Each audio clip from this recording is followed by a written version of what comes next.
अल्हम्दुलिल्लाह। क्या आप जानते हैं कि नबी करीम सल्लल्लाहु अलैहि वसल्लम ने मन्नत मानने से मना फरमाया है? क्या आप ये भी जानते हैं कि नबी करीम सल्लल्लाहु अलैहि वसल्लम ने मन्नत मानने से क्यों मना फरमाया?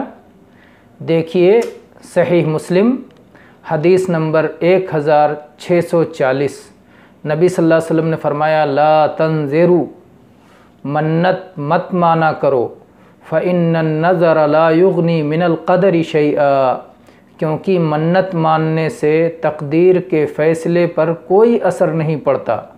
व इन्नमा युस्तख़रजु बिही मिनल बख़ील, मन्नत मानने से सिर्फ़ बख़ील का माल निकाला जाता है।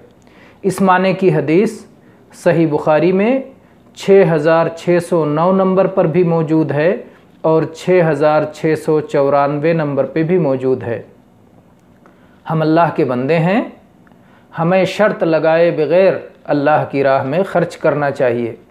हम अल्लाह से शर्त लगा के ख़र्च करें कि अल्लाह, जब तू मेरे बीमार को अच्छा करेगा या मेरा फ़लाँ काम हो जाएगा तब मैं तेरी राह में ख़र्च करूँगा, ये बख़ीली की अलामत है।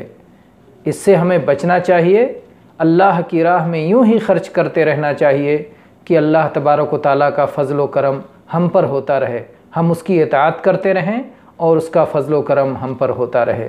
वल्हम्दुलिल्लाहि रब्बिल आलमीन व सल्लल्लाहु अला नबीना।